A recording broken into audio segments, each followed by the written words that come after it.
If you can see that little join button below the video, not telling you to click it or anything, but if you did click it, you can see that you can become a member of this channel for just 99 cents a month. And that gets you a little badge next to your name, you get emotes for the channel, and you get to be on this list with all these wonderful people. Playing Shadow the Hedgehog is like being locked in purgatory. The game's main gimmick was always, what path will you pick for Shadow? But while combing through the different pathways of the game, you quickly realize that none of these things really matter because you're only trying to see every possibility to get to the last story that's actually canon. This wouldn't be too bad if Shadow's levels weren't convoluted as hell. Like, if you take the worst parts of Sonic Heroes, aka Team Chaotix, and make an entire game out of that, I don't know, something seems screwy about that logic, considering I don't know anybody who likes that gameplay. Instead of finding 15 hermit crabs, you gotta take out like 50 aliens in the city. That's a huge step up from crabs that you can just lift off the ground. Aren't alien invasions supposed to be quelled by the government? Call the president! Oh, that's a problem, because he's calling us, but yet his general wants Shadow to be killed for some mysterious circumstances that we'll probably find out throughout the course of this game. So what we have here is a story about an amnesiac Shadow who has no idea what's going on or who he should be loyal to, surrounded by characters who know exactly who he is.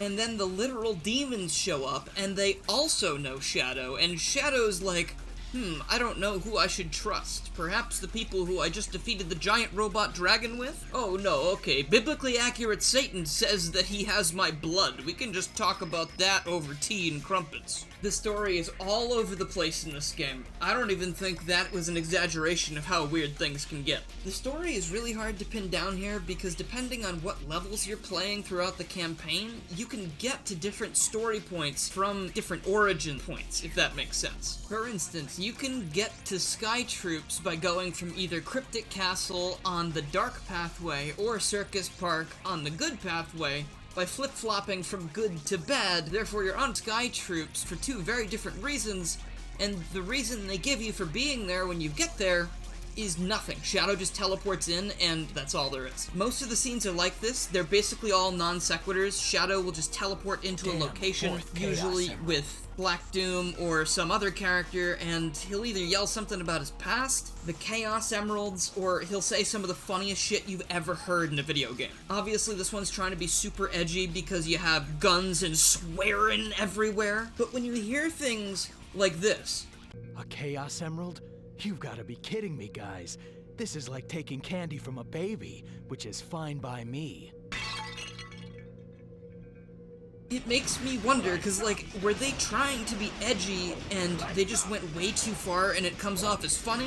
Or were they trying to make fun of the edginess? Because this game's really absurd and it seems to take itself really seriously. After all, this is a direct sequel to both SA2 and Sonic Heroes. This is the conclusion of Shadow's story before there's a soft reboot of the series in the next game in the timeline. I played as much of the vanilla game as I could. I think I got through 2 routes before I could not play it anymore. I physically could not go on because I was so bored by the experience. Hunting down every little thing in each level when there are only exactly that many makes me get so sick of things like Westopolis. Oh, Westopolis. I can map out Westopolis with my eyes closed at this point, I'm pretty sure. I've played it so many times. The repetition is mind-numbing, and the fact that you can't skip cutscenes or anything, I don't even know how I made it through 2 of the routes, because it's just a nothing fest the entire way through. But Shadow the Hedgehog Reloaded, now that makes this game into something that's a lot more reasonable. Shadow the Hedgehog Reloaded makes it so you only need to see 3 of the endings to access the last story. Westopolis introduces you to the format of this game, and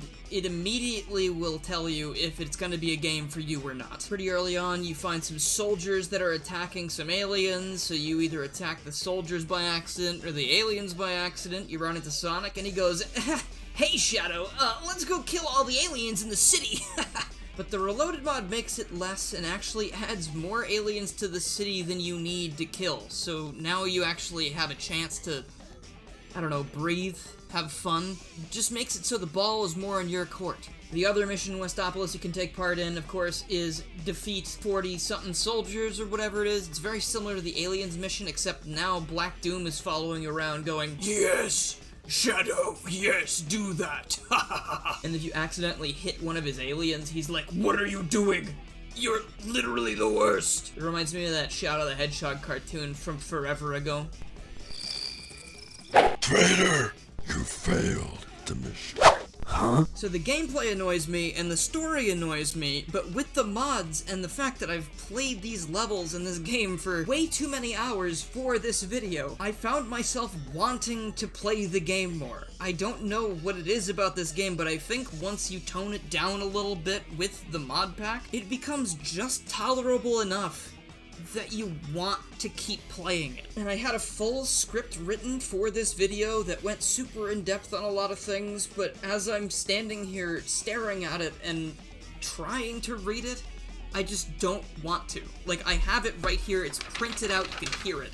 But if I can say the same thing in less than half an hour, I might as well just make the video shorter. It's taken me a lot longer to make this video than most of these Sonic videos because I was a little bit nervous about not playing the regular version of the game for the video, but then I realized I know how I feel about Shadow the Hedgehog, and you know how you feel about Shadow the Hedgehog, so why don't I give myself a fighting chance to see if I can actually like the game? The mod also didn't hold Last Story hostage from me this time, so I was actually able to play it for the first time, and it's actually a really neat conclusion. Shadow being an alien and Professor Gerald building the Eclipse Cannon to stop the return of the Black Comet is a really interesting addition to the lore, and even if it's like one of the only additions that you get from this game, I like that. Like, it doesn't really conflict with anything from before, and it just only adds on top of it. And then the Black Arms would only return in an Archie Sonic comic like 15 years later. Forgotten to time, just like this game probably should be.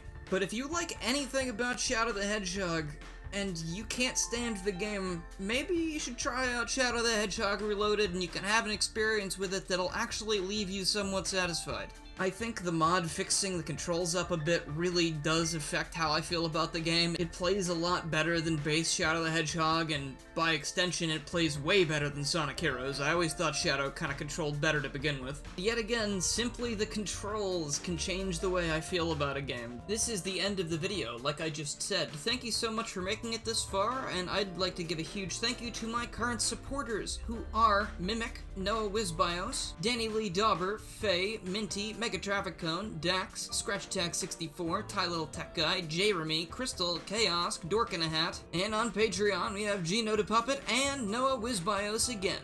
Thank you also to everyone who's in the $1 tier, and remember you can check the join button below the video to get in on all this. You get emotes, a badge next to your name, and shoutouts in the videos. Thank you so much for watching, and I'll see you next time whenever that is.